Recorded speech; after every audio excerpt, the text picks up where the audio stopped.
जिस चोन मैनिफेस्टो ਨੂੰ sir Manpreet Singh Badal chairman से बनाया, डॉक्टर मनमोहन सिंह को रिलीज कराया। सरकार बनाने के समय कैप्टन साहब ने ਵੱਡੇ ਵੱਡੇ वादे किए सी, लेकिन ਜਿਹੜਾ एक सब तो ਵੱਡਾ वादा ਇਹਦੇ ਵਿੱਚ ਆ ਸੀਗਾ कि ਜਿਹੜੇ ਇਹਨਾਂ ਆਰਡੀਨੈਂਸਾਂ 'ਚ ਅੱਜ ਇਹਦੇ ਖਿਲਾਫ ਧਰਨੇ 'ਚ ਬੈਠ ਰਹੇ ਨੇ, लेकिन ਇਹਦੇ ਵਿੱਚ साफ लिखा होया है कि असी प्राइवेट मंडियां बनावांगे, असी कॉन्ट्रैक्ट फार्मिंग करांगे, असी वो सारी चीज़ां जिहड़ा अज विरोध कर रहे इन्हां दे 2017 के चोन मैनिफेस्टो च लिख के इन्हां ने लड़ाई लड़ी सी सरकार बनाने वास्ते कि पंजों उंगलियां बराबर नहीं होंदियां, लेकिन जब इकट्ठियां हो जांदियां ने फिर इहो जी ताकत होंदी है कि वड्डे वड्डियां नूं झुका दिंदियां ने। उन्होंने हर एक तरह का हथकंडा अपनाना, क्योंकि वड्डी वड्डी उन्होंने हाथ च मीडिया होंदा है, बल होंदा है, पैसे होंदे, सरकारां होंदियां ने, बहुत कुछ कर सकते हैं, सारी एजेंसियां होंदियां ने। एक भ्रम भुलेखा थानू कटना पऊगा, पिंड पिंड में जाके भी चर्चा करनी पऊगी, लड़ाई लड़नी पऊगी, नहीं तो इन्हां दोनों ने रल मिल के लोगों के विच इहो जिहे भुलेखे पा देने ने कि ये लड़ाई अंजाम ताईं असीं लैके चल जिहदे नाल तुहाडा भविख जुड़िया होया है। अज इस संगत विच किहड़ा वर्कर या किहड़ा लीडर बैठा जिहड़ा किसानी दे नाल नहीं जुड़िया। ਸਾਬਕਾ ਕੇਂਦਰੀ ਮੰਤਰੀ ਤੇ ਬਠਿੰਡਾ ਦੀ ਐਮਪੀ ਸ਼੍ਰੀਮਤੀ ਹਰਸਿਮਰਤ ਕੌਰ ਬਾਦਲ ਨੇ ਕਿਹਾ ਕਿ ਮੁੱਖ ਮੰਤਰੀ ਨੇ 3 ਕੇਂਦਰੀ ਆਰਡੀਨੈਂਸ ਨੂੰ ਰੱਦ ਕਰਨ ਦਾ ਵਿਧਾਨ ਸਭਾ 'ਚ ਪਾਸ ਹੋਇਆ ਮਤਾ ਕੇਂਦਰ ਸਰਕਾਰ ਨੂੰ ਭੇਜਣ ਤੋਂ ਨਾ ਕਰਕੇ ਪੰਜਾਬ ਦੇ ਕਿਸਾਨਾਂ ਦੇ ਹਿੱਤ ਵਿੱਚ ਦਿੱਤੇ ਨੇ। ਇੱਥੇ ਇੱਕ ਵਰਕਰ ਮੀਟਿੰਗ ਨੂੰ ਸੰਬੋਧਿਤ ਕਰਦਿਆਂ ਹਰਸਿਮਰਤ ਕੌਰ ਬਾਦਲ ਨੇ ਮੁੱਖ ਮੰਤਰੀ ਤੇ ਦੋਗਲੀ ਬੋਲੀ ਬੋਲਣ ਦੇ ਆਰੋਪ ਵੀ ਲਾਏ ਨੇ। ਉਹਨਾਂ ਕਿਹਾ ਕਿ ਇੱਕ ਪਾਸੇ ਤਾਂ ਮੁੱਖ ਮੰਤਰੀ ਨੂੰ ਕਿਸਾਨਾਂ ਜਾਂ ਉਹਨਾਂ ਦੇ ਹਿੱਤਾਂ ਨਾਲ ਕੋਈ ਹਮਦਰਦੀ ਨਹੀਂ ਹੈ ਅਤੇ ਇੱਥੇ ਹੀ ਇਸ ਮੌਕੇ ਤੇ ਉਹਨਾਂ ਕਿਹਾ ਕਿ ਸਰਕਾਰੀ ਦਸਤਾਵੇਜ਼ ਉਪਲਬਧ ਹਨ ਅਤੇ ਕੈਪਟਨ ਅਮਰਿੰਦਰ ਸਿੰਘ ਤੇ ਉਹਨਾਂ ਦੇ ਵਿੱਤ ਮੰਤਰੀ ਮਨਪ੍ਰੀਤ ਸਿੰਘ ਬਾਦਲ ਨੂੰ ਦੋਸ਼ੀ ਸਾਬਤ ਕਰਦੇ ਹਨ। ਤੇ ਆਓ ਸੁਣਦੇ ਹਾਂ ਇਸ ਮੌਕੇ ਦੇ ਉੱਤੇ ਹਰਸਿਮਰਤ ਕੌਰ ਬਾਦਲ ਨੇ ਮੁੱਖ ਮੰਤਰੀ ਕੈਪਟਨ ਅਮਰਿੰਦਰ ਸਿੰਘ ਤੇ ਤਿੱਖੇ ਨਿਸ਼ਾਨੇ ਸਾਧਦੇ ਹੋਏ ਹੋਰ ਕੀ ਕਿਹਾ। ਤੇ ਇੱਥੇ ਭਾਜਣ ਪੈ ਜਾਂਦੀਆਂ ਨੇ, ਆਪਣਿਆਂ ਨੂੰ ਤਾਂ ਪੈਂਦੀਆਂ ਨੇ, ਸਾਡੇ ਵਿਰੋਧੀਆਂ ਨੂੰ ਵੀ ਮੈਂ ਦੱਸਾਂਗੀ ਕੀ ਪੈਂਦੀ ਹੈ। सो मैनू इस चीज़ का एहसास सब तो वध मैनू है कि कितनी वड्डी ताकतां दा आपां सामना करना है, कितना वड्डा यह संघर्ष होगा ते कितनी जबरदस्त लड़ाई श्रोमणी अकाली दल नूं लोकां दे सहयोग दे नाल लड़नी, जिहदे करके मैं बार बार बेनती करदी हां कि पंजों उंगलियां बराबर नहीं होंदियां, लेकिन जब इकट्ठियां हो जांदियां ने फिर इहो जी ताकत होंदी है कि वड्डे वड्डियां नूं झुका दिंदियां ने। अज विरोधियां ने दिल्ली दी ताकतां ने सानू इस तरह वंड के कमजोर करन दे इन्हां नूं चंगी तरह पता है। जे मैनू कहते कोई गल नहीं हफ्ते भर च सारा थम जूगा, ये तो विचोले चक रहे हैं, तो विरोधी पार्टियां चक रही ने, उन्होंने हर एक तरह का हथकंडा अपनाना, क्योंकि वड्डी वड्डी उन्होंने हाथ च मीडिया होंदा है, बल होंदा है, पैसे होंदे, सरकारां होंदियां ने, बहुत कुछ कर सकते हैं, सारी एजेंसियां होंदियां ने। ते इन्हां एजेंसियां दे डर दे नाल इस सूबे की कांग्रेस सरकार लोगों के भविख दे नाल किहो जिहा काला खेल खेडदी रही है। शायद मैनू सरकार दे विच रह के इहदा एहसास नहीं होया सी जिन्ना हुण बाहर रह के मैनू केंद्र की सरकार दा तां नज़र आ रहा, लेकिन अपनी सरकार दा उस तो होर वड्डा नज़र आ रहा, जिहदे करके अज कुछ तत्थ मैं तुहाडे सामने जरूर रखना चाहांगी ताकि लोगों के मन ते एक भ्रम भुलेखा थानू कटना पऊगा, पिंड पिंड में जाके भी चर्चा करनी पऊगी, लड़ाई लड़नी पऊगी, नहीं तो इन्हां दोनों ने रल मिल के लोगों के विच इहो जिहे भुलेखे पा देने ने कि ये लड़ाई अंजाम ताईं असीं लैके चल जिहदे नाल तुहाडा भविख जुड़िया होया है। अज इस संगत विच किहड़ा वर्कर या किहड़ा लीडर बैठा जिहड़ा किसानी दे नाल नहीं जुड़िया। ये किसान कौन है? वो नहीं सिर्फ पट्टियां 'च जिहड़े बैठे ने, ये साडी अपनी लड़ाई है, तुहाडी अपनी लड़ाई है, ये तुहाडे बच्चों दा भविख दी गल है। ते इस लड़ाई विच सब तो वड्डी देन होगी साडे नौजवान वीरां दी। कल शहीद भगत सिंह जी दा उन्हां दा जन्मदिन सीगा, 13 साल की उम्र च किहो जिहा जज्बा दिखाया कि स्कूल साल छड्डदा ते एक निशाने दे नाल देश की आज़ादी वास्ते कोई भी कुर्बानी। अज नौजवानों तो लैके बीबी बुजुर्ग नूं लैके जे तुसीं एक निशाने दे नाल तुसीं इस जज्बे दे नाल तुसीं कहोगे कि भावें वाढी होए, भावें बिजाई होए, भावें सर्दी गर्मी होए, ये लड़ाई जितनी है तां तां जित्ती जाऊगी, नहीं तो 2 पैसे वध दे के तुहानू भुलेखे च पा के 2-3 साल टाइम टपा के वो समा होगा जब समा निकल लग गया होगा जो हुण ना लड़िया।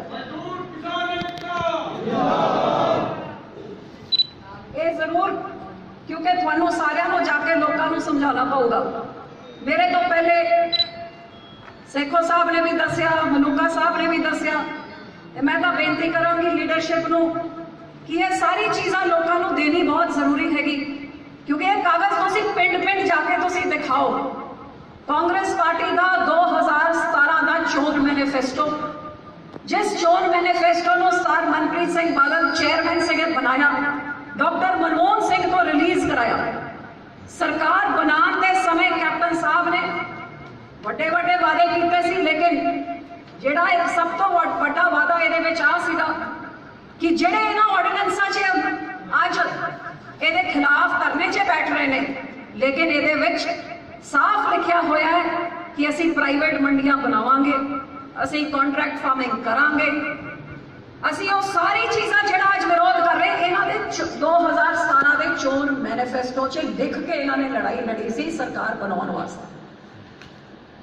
ਇਹਦੇ ਬਾਅਦ ਤੁਹਾਨੂੰ ਸਾਰਿਆਂ ਨੂੰ ਪਤਾ ਹੈ ਕਿ ਚੋਣ ਮੈਨੀਫੈਸਟੋ ਬੜਾ ਮੋਟਾ, ਕਿਸਾਨਾਂ ਦਾ ਕਰਜ਼ਾ ਮਾਫ ਕਰ ਨੌਕਰੀ, ਘਿਓ, ਖੰਡ, ਪੈਨਸ਼ਨ 2500 ਸਾਰੀ ਖੂਹ 'ਚ ਗਈ, ਉਹ ਤਾਂ ਖੂਹ 'ਚ ਗਈ, ਲੇਕਿਨ ਇੱਕ ਚੀਜ਼ ਜਿਹੜੀ ਖੂਹ 'ਚ ਨਹੀਂ ਗਈ, ਮਾਰਚ 'ਚ ਸਰਕਾਰ ਬਣਦੀ ਹੈ ਤੇ ਆ ਵਿਧਾਨ ਸਭਾ ਦਾ ਪਹਿਲਾ ਐਕਟ ਜਿਹੜਾ ਵਿਧਾਨ ਸਭਾ 'ਚ 2017 ਵਿੱਚ 12 ਅਗਸਤ ਨੂੰ ਪਾਰਿਤ ਹੁੰਦਾ ਹੈ, ਪਾਸ ਹੁੰਦਾ ਹੈ। ਤੇ ਇਸ ਐਕਟ ਵਿੱਚ ਲਿਖਿਆ ਕੀ ਹੋਇਆ ਹੈਗਾ, ਸਾਰੀ ਸਰਕਾਰੀ ਮੰਡੀਆਂ ਬਣਨਗੀਆਂ, ਪੰਜਾਬ ਦਾ ਪ੍ਰਾਈਵੇਟ ਮੰਡੀਆਂ ਬਣਨਗੀਆਂ, ਜੋ ਮਰਜ਼ੀ ਪ੍ਰਾਈਵੇਟ ਮੰਡੀ ਬਣਾ ਸਕਦਾ ਹੈ। ਇਹਦੇ ਵਿੱਚ ਕੰਟਰੈਕਟ ਫਾਰਮਿੰਗ ਹੋ ਸਕਦੀ ਹੈ, ਇਲੈਕਟ੍ਰੋਨਿਕ ਟ੍ਰੇਡਿੰਗ ਹੋ ਸਕਦੀ ਹੈ। ਇੱਕ ਇੱਕ ਚੀਜ਼ ਜਿਹੜੀ ਇਸ ਆਰਡੀਨੈਂਸ ਵਿੱਚ ਹੈਗੀ, ਇਹ ਕੈਪਟਨ ਸਾਹਿਬ ਨੇ 12 ਅਗਸਤ 2017 ਨੂੰ ਪੰਜਾਬ 'ਚ ਲਾਗੂ ਕਰਕੇ ਅੱਜ ਤਾਈਂ ਲਾਗੂ, ਅੱਜ ਤਾਈਂ ਰੱਦ ਨਹੀਂ ਕੀਤਾ ਹੈ। ਇਹ ਉਹਦਾ ਸਬੂਤ ਹੈਗਾ। ਇਹ ਕਾਗਜ਼ਾਤ ਦਿਖਾਓ ਜਿਹੜੇ ਕਾਂਗਰਸੀ ਅੱਜ ਡਰਾਮਾ ਕਰ ਰਹੇ ਨੇ। ਇਹਦੇ ਬਾਅਦ 2019 ਦੀ ਚੋਣ ਆਉਂਦੀ ਹੈ, ਪਾਰਲੀਮੈਂਟ ਦੀ ਚੋਣ। ਆ ਰਾਹੁਲ ਗਾਂਧੀ ਦਾ ਚੋਣ ਮੈਨੀਫੈਸਟੋ ਕਾਂਗਰਸ ਪਾਰਟੀ ਦਾ, ਜਿਹਦੇ ਵਿੱਚ ਸਾਫ਼ ਤੌਰ 'ਤੇ ਰਾਹੁਲ ਗਾਂਧੀ ਨੇ ਤਾਂ ਲਿਖੀ ਦਿੱਤਾ ਕਿ ਦਿੱਲੀ ਵਿੱਚ ਸਾਡੀ ਸਰਕਾਰ ਬਣੂਗੀ, ਅਸੀਂ ਮੰਡੀਕਰਨ ਢਾਂਚਾ ਸਿਸਟਮ ਹੀ ਸਾਰਾ ਰੱਦ ਕਰਕੇ ਨਵਾਂ ਸਿਸਟਮ ਲਾਵਾਂਗੇ। 2019 'ਚ ਮੰਡੀਕਰਨ ਖਤਮ ਕਰਨ ਦੀ ਬਾਤ 2017 ਵਿੱਚ ਚੋਣ ਮੈਨੀਫੈਸਟੋ 'ਚ ਤੇ ਪੰਜਾਬ 'ਚ ਲਾਗੂ ਵੀ ਕਰਤਾ, ਤੇ ਫਿਰ ਕਿਹੜੇ ਮੂੰਹ ਦੇ ਨਾਲ ਦਿੱਲੀ ਸਰਕਾਰ ਦਾ ਵਿਰੋਧ ਕਰਨਗੇ?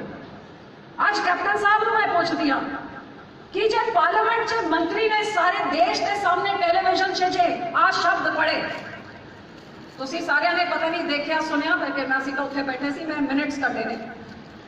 ਆ ਜਿਹੜੇ ਮੰਤਰੀ ਹੈਗੇ ਖੇਤੀਬਾੜੀ ਦੇ ਮੰਤਰੀ ਦੇ ਨਾਲ ਦੂਜੇ ਕੰਜ਼ਿਊਮਰ ਅਫੇਅਰ ਦੇ ਮੰਤਰੀ ਆ ਸਪੀਕਰ ਸਾਹਿਬ ਨੂੰ ਦੱਸ ਰਹੇ ਨੇ, ਜਦ ਆਪਣਾ ਜਵਾਬ ਦੇ ਰਹੇ ਨੇ, ਸਾਰੇ ਜਿਹੜੇ ਕਾਂਗਰਸੀ ਬੋਲ ਕੇ ਬਾਹਰ ਤੁਰ ਗਏ, ਇਹ ਜਵਾਬ ਦੇਣ ਵਕਤ ਹਿੰਦੀ 'ਚ ਬੋਲਦੇ ਨੇ। ਮੈਂ ਜ਼ਰੂਰ ਪੜ੍ਹ ਕੇ ਦਿਖਾਵਾਂਗੀ ਕਿਉਂਕਿ ਰਿਕਾਰਡਡ ਮਿੰਟਸ ਹੈਗੇ। ਤੇ ਉਹਦੇ ਖਿਲਾਫ ਪ੍ਰਿਵਿਲੇਜ ਮੋਸ਼ਨ ਲਾ ਕੇ ਉਹਨੂੰ ਪਾਰਲੀਮੈਂਟ 'ਚ ਬੇਦਖਲ ਕੀਤਾ ਜਾ ਸਕਦਾ ਹੈ ਜੇ ਝੂਠ ਬੋਲੇ। ਕਹਿੰਦਾ ਮਹੋਦय ਸਪੀਕਰ ਸਾਹਿਬ ਨੂੰ 1 ਜੁਲਾਈ 2019, ਇਹ भी निकल गया हैगा, 1 जुलाई 2019 को नीति आयोग द्वारा भारतीय कृषि का कायाकल्प करने के लिए, मतलब खेती बाड़ी ਨੂੰ एक नवा तरीके ਦੇ ਨਾਲ ਕਰਨ वास्ते एक उच्च स्तरीय समिति का गठन किया गया। एक बड़ी हाई लेवल कमेटी बनाई गई। समिति में हरियाणा, अरुणाचल प्रदेश, गुजरात, उत्तर प्रदेश, मध्य प्रदेश, पंजाब, उड़ीसा और महाराष्ट्र के मुख्यमंत्री शामिल थे।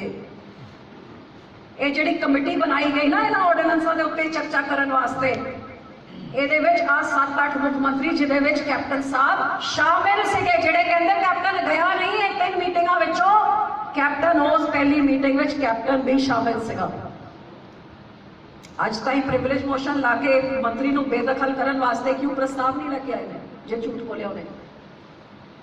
ਉਹਦੇ ਬਾਅਦ ਮਨਪ੍ਰੀਤ ਬਾਦਲ ਦੀ ਆ ਮਿੰਟਸ ਆਫ ਦ ਮੀਟਿੰਗ ਨੀਤੀ ਆਯੋਗ 'ਚ ਜਿਹੜਾ ਮਨਪ੍ਰੀਤ ਦਾ ਤੁਸੀਂ ਆਪ ਹੀ ਵਾਇਰਲ ਕਰਕੇ ਹੋਇਆ, ਉਹਦਾ ਤੁਸੀਂ ਸੁਣਿਆ ਹੀ ਹੋਣਾ, ਜਿਹੜਾ ਉਹਨੇ ਕਿਹਾ ਕਿ ਹਾਂ ਜੀ ਮੈਂ ਬੰਬੇ ਗਿਆ, ਨੀਤੀ ਆਯੋਗ ਦੀ ਮੀਟਿੰਗ 'ਚ ਗਿਆ, ਉੱਥੇ ਬੋਲ ਕੇ ਕੀ ਆਇਆ, ਮੈਨੂੰ ਆਪ ਹੈਰਾਨੀ ਹੋਈ ਜੀ ਐਗਰੀਕਲਚਰ ਯੂਨੀਵਰਸਿਟੀ ਖੁੱਲਣੀ ਚਾਹੀਦੀ ਹੈ, ਮੱਕੇ ਦਾ ਹੋਣਾ ਬਈ ਜਿਹੜਾ ਸਰਕਾਰੀ ਮੰਡੀਕਰਨ ਦਾ MSP, ਉਹਦੇ ਬਾਰੇ ਤੂੰ ਕੀ ਬੋਲਿਆ, ਉਹਦੇ ਬਾਰੇ ਇਹਦੇ ਵਿੱਚ ਕੁਝ ਨਹੀਂ।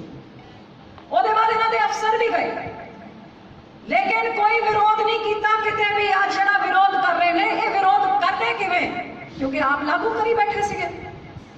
ਸੋ ਇਹਨਾਂ ਦਾ ਦੋਗਲਾ ਚਿਹਰਾ ਸਿਰਫ ਇਹਨਾਂ ਚੀਜ਼ਾਂ ਤੋਂ ਨਹੀਂ ਕਿ ਇਹਨਾਂ ਨੂੰ ਸਾਲ ਭਰ ਤੋਂ ਪਤਾ ਸੀ ਇਹਦੇ ਬਾਰੇ, लेकिन 1 साल तो ना पंजाब दी जनता सामने भाप कटी, ना दिल्ली में विरोध किया, ते अज जिहड़ा ड्रामा करके कह रहे हैं कि मैं क्यों इस्तीफा दिता, अज मैं तुहाडे सामने वो भी सारा कुछ रखना चाहांगी। 70-80 महकमे होंदे ने दिल्ली की सरकार दे, केंद्र सरकार दे, हरेक महकमे च की चल रहा हरेक मंत्री नूं पता लगदा। मेरे को 2020 के मई के 24 तरीक को पहली बारी जब खेतीबाड़ी मंत्री की फाइल आई कि असी इस तरह सारा कुछ कर रहे हैं, तुसी दसो फूड प्रोसैसिंग इंडस्ट्री के की नजरिए तो किवें है। हालांकि मैं फूड प्रोसैसिंग इंडस्ट्री मिनिस्टर होने के नाते ये इंडस्ट्री वास्ते बहुत वधिया, लेकिन कोई भी आज मेरी नोटिफिकेशन फाइल से जो लिखा हुआ कढ़वा के देख ले, जिथे मैं दर्ज किया है कि इंडस्ट्री वास्ते तो यह चंगा हैगा, लेकिन पंजाब की किसानी वास्ते, पंजाब सूबे वास्ते ये बहुत माड़ा होगा। तो ये अपने किसानों के सूबे की सरकारों की सहमति के बिना यहो जिहा कोई कानून नहीं आना चाहिए। मैनूं नहीं पता सी कि इस सरकार का पहले सहमति दे बैठी।